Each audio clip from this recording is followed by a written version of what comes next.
主要有就是看到那种竹签呐，就竹签如果说鱼吃到啊，那一定是会死掉的。啊，或者是塑胶袋，那塑胶袋的话也没办法消化，这个就对环境会糟。还有保丽龙，对，这一些比较常见的。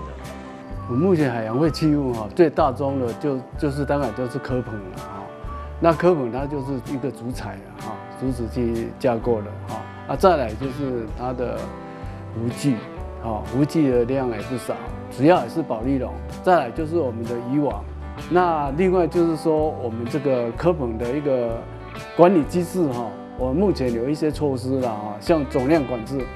就每一位蚵农他养的数量其实我们在几年前就核定了那这个总量管制它就不能超过我们核定它的数量那再来就是说它要申报这个申报制度就是它每一年都要向渔会来做一个申报，它养殖的一个棚数那就要做申报。那申报以后，我们后续就会做一个管控。等它养殖完成，它回收的棚数要一样。如果它有少，那一棚就要花3000块。目前大概就是有做再利用的部分有做我们有机肥燃料或者是一些一般的一些肥料。那这个部分呢，我们目前都做了非常的都很健全那另外我们在这2、3年也跟龙崎这个农会，因为龙崎农会它本身就是我们黑竹炭的一个特产的一个农会所以由他们原有的设备它的窑去做我们这些我们所谓的海竹炭。就是利用废弃科架，那我们就是研发出了一些海竹炭的系列商品。那其中可以看到我们的海竹炭的竹醋液，那它这个利用在我们的吸附异味像是我们的厕所，或是说是我们有人在抽烟的话，它都可以有除臭的功能。那另外还有我们的海竹炭的除臭包，我们可以放在衣柜鞋柜它是一个环保，然后可以重复利用，拿去晒太阳都可以重复的使用。掌握施政3分钟，台南进步向前冲。对于海洋垃圾其实坦白讲，各国也都非常的在意，尤其对了让我们这个地球的环境更好。我们台南市从2021年9月开始追踪我们台南市的海废的一个清理，当年度到去年2022年已经清理了将近3000吨，3000多吨，到今年已经清理了将近5000吨那所以说我们一步一步的在做，也希望说让我们的环境更好。那我也希望说这种东西最好是大家不要丢垃圾嘛，就不要丢海洋，不要把垃圾随便丢弃在海洋中这是最好的，免得可能你丢1公斤垃圾，可能你要花很多时间才能清理掉。所以呢，因此希望大家最好还是把垃圾带回家丢到正常的地方，不要再丢到海洋里，不要污染我们的海洋。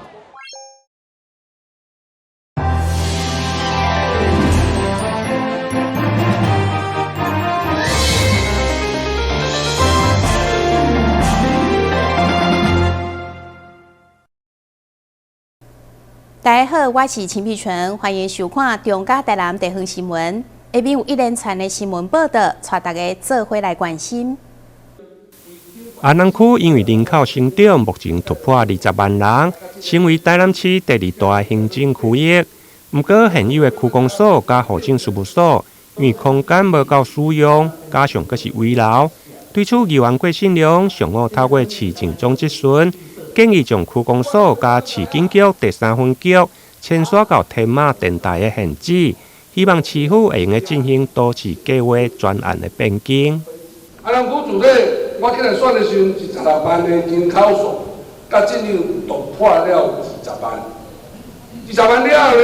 所有的区公所原来大港文化中心迄条的经费是要来这块地是要来做区公所的这个用地，结果因为柯南在手，讲要甲中央讨一个大港文化中心，安尼连来甲讨，伊地佫攞出来。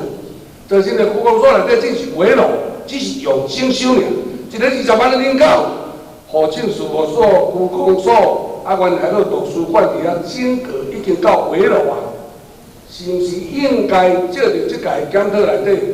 为这个机关用地来做一届，既然已经拖遐久啊。阮这是公所一定要前线起新的，因为即摆已经是赖政补强再补强，都免局，第二三分局需要，因为已经靠遐尔安济，所以你讲的所在包括三分局、包括公所都应该去。是不是让伫咧遮，我来当甲新闻甲即个国有财产局，因为这国有地，是不是咱甲有种机关用地，爱会当挂过来？另外，伫排水系统方面，虽然市府近年来伫安南区改善未少排水系统，不过议员郭信良却批评，工程各人做各人的，并无连贯。以升级排水为例，其中中段还佫差一节，大约有100多公尺无来接通。原因是还未经过都市计划变更发包，对此都发局回应，会来配合水利局先完成变更。台南新闻员跟张硕维采访报道。随着中美关系甲台海两岸情势哪来哪紧张，议员王家珍透过市政总质询，质疑市府警察局最近伫咧执行防空疏散避难的设施标示。因为甲过去的防空避难疏散标示无同，质疑到底是要导览，或者是装置艺术的大纸？对此，警察局回应是配合市府监管单位的建档，预计执行到5月底。这个是现在的标志，看得很清楚，对不对？看到了是不是？它叫做防空避难。好，这一张贴纸，它根本就是一张贴纸嘛。这样一张贴纸跟过去1.0版的那张贴纸，人家1.0版的时候还写了可以容量多少人，如何，现在不是哦，现在你们就是一个看起来有各种颜色的贴纸，写个4个中文大字以及3个英文小字。更好意思的、更好玩的是，竟然有某官网、某警察局的官网告诉我们说，标示牌可以严肃，也可以是一种装置艺术。原来我们这个是贴装置艺术的。局长，你告诉我这张标志到底要为啥？为什么要贴？是说这个如果是发生战争的话，警察在第一线，你去协助维护我们国家安全。但是也就是说，我们要发生战争了，是吧？也不是这么讲。另外，伫警察局招募青年加入义警或者是民防的行列，议员嘛质疑是毋是将警察当作军人，准备要来作战？唔定拿军反对警察军事化，市长黄伟天嘛回应，警察甲军人的工作内容无同，主要是以维护人民治安为主。台南新闻联跟张硕维采访报道。议员黄兆辉表示，为了改善交通地价的恶名，真欢喜看到行政议会伫月25号通过7档400亿，要来改善行人道路的安全。市府盘点危险的路口，嘛争取20多亿要来改善。因此，议员希望市府应该爱成立专案的小组，定期汇报甲改善。昨天这个行政院这个有一个7年400亿的这个规划嘛，那听说我们台南市要争取30亿是？目前送出去的计划是啊，我们希望说，既然中央也很重视这个事情啊，我们没有办法可以这个继续的来完成除了改善道路的安全，另外为了迎接台南建成400档，议员黄兆辉嘛特别替台南交通的门面、火车站的整修工程，因为配合中央古迹的修复，目前整个外观拢被严格来砍掉的。对此，议员嘛呼吁市府应该量早因应，莫互整个火车站的门面伤过歹看。台南新闻联跟张硕维采访报道。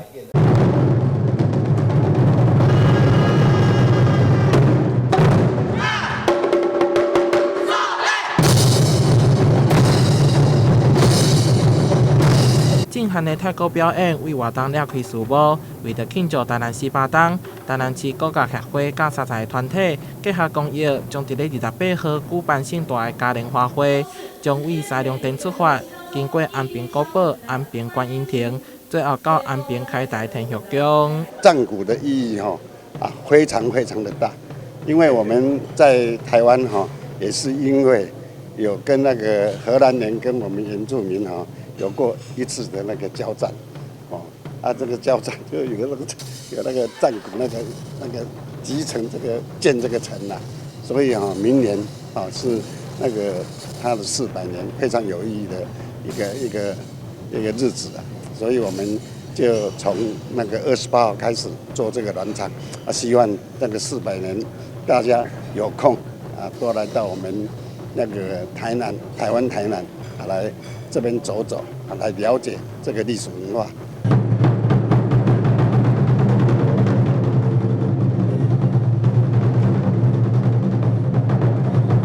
安平在地知名酒店也想要斗阵庆祝台南18冬，甲全台历史上久的安平开台天后宫合作，跨界推出端午粽礼盒。这届的端午粽拄好有着阮上这个盘布地以及的时候妈祖吊饰的一个加持，希望呢买这些粽的民众呢能够出门平平安安考试呢能够包中。礼盒内底有2款粽，一个是肇庆果珍粽，另外一个是传统潮州粽，全部拢是总部师选用上好的食材精心料理，会当看到将粽切开了后，有澎湃馅料伫咧内底。礼盒到6月17号进前拢有咧做优惠，欢迎民众把握着机会做购买。台南新闻杨顺怀采访报道。一年一度的台南市季节博览会，伫远东科技大厦体育馆热烈展出，由台南市长恩伟提、远东科技大厦校长王仁成为活动了开序幕。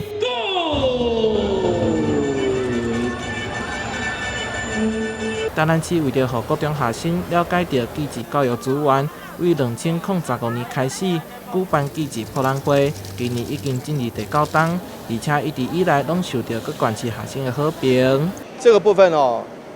让我们的同学提前能够了解到自己的性向，不要到时候学校毕了业再发觉入错行，再发觉自己的性向不一致。我觉得其实能够早日对于技职院校还有高中高职能够深入了解，然后找到自己的性向，然后从高中开始、高职开始就读，那这样子就能提早进入这个领域，那提早得到更好的学习以及职业的生涯的成就。今年邀请到3关卡总共800个单位，展现基基教育的知识甲内容，包括着高中职、科技大学以及劳动部分家人分署、业界厂商、台南市推动观光工厂协会等等，相当热烈。咱这届台南市观光工厂协会23间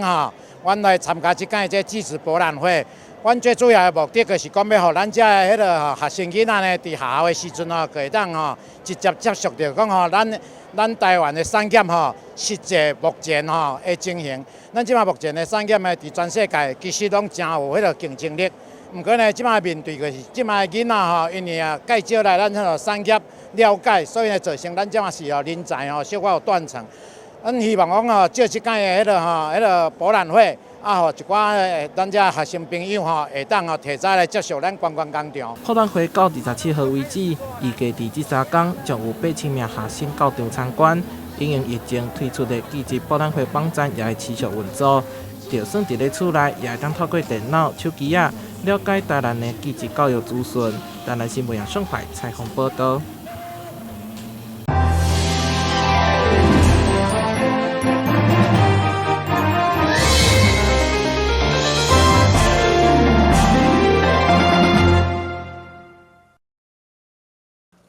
长辈拿着描图纸对照片里的景物描绘下来，这些照片都是长辈在社区巡礼时拍下来的。老师教长辈，只要觉得这些景物很特别，可以代表社区的，就把它描绘在描图纸上。最后经过大家讨论之后，将会成为礼徽的图案。因为我喜欢石头，所以我画3颗石头。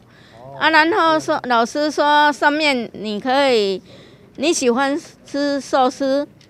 你可以画在上面。古时代的时候就是这样子，老人家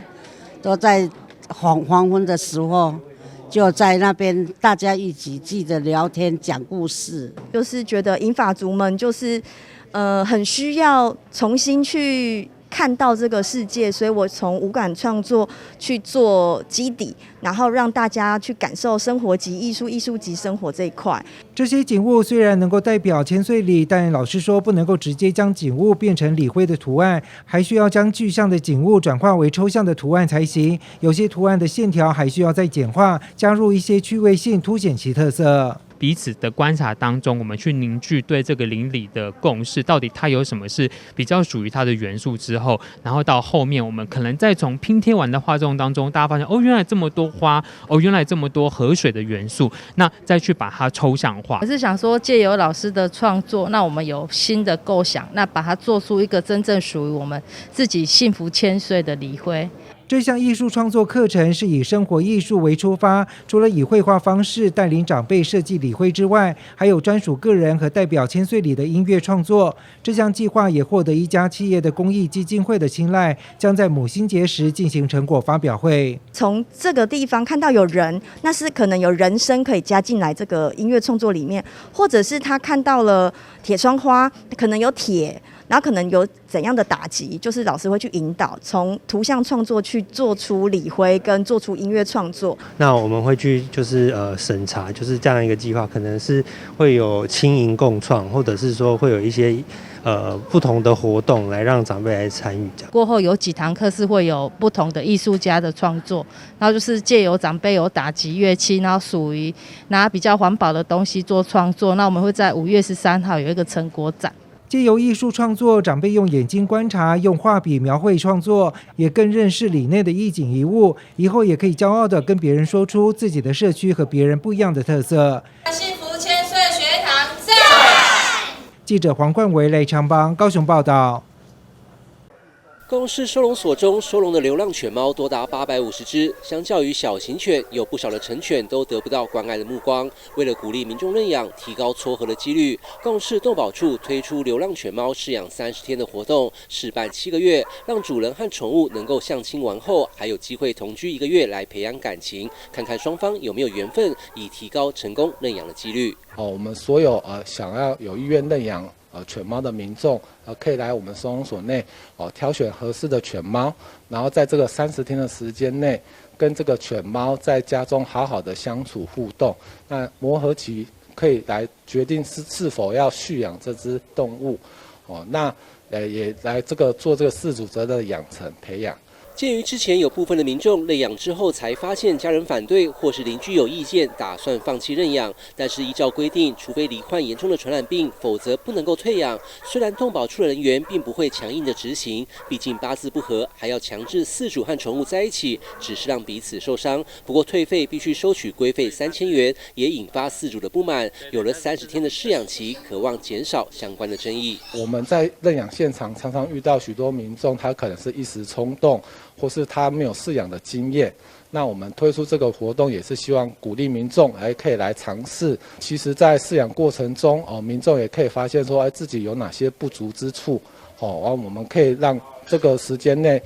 有长达1个月的时间，可以让民众跟动物好好的去培养感情。透过相遇相识30季宠物保险补助活动，长达30天的磨合期，可以减少因为思虑不周冲动认养的行为，降低动物被退养的情形，同时也能够让收容犬猫多接触民众，培养感情，提高被成功认养的几率。而针对特定的条件流浪犬，像是高龄大型犬等，还加码再送宠物保险补助最高3000元，让认养人没有后顾之忧，真正减少街头流浪犬猫的产生。记者高雄综合报道。穿着蜘蛛人装的校长，你看过吗？楠梓区翠屏国中小的斜杠校长黄景良，多年来勇于挑战铁人3项和马拉松，至今已经参加超过100场的比赛。从12年前开始参加铁人3项到现在，就是刚好大概满12年。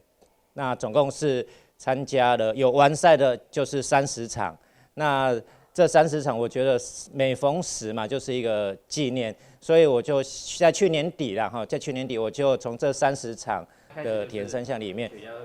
就去精选出12张我自认为非常帅的照片，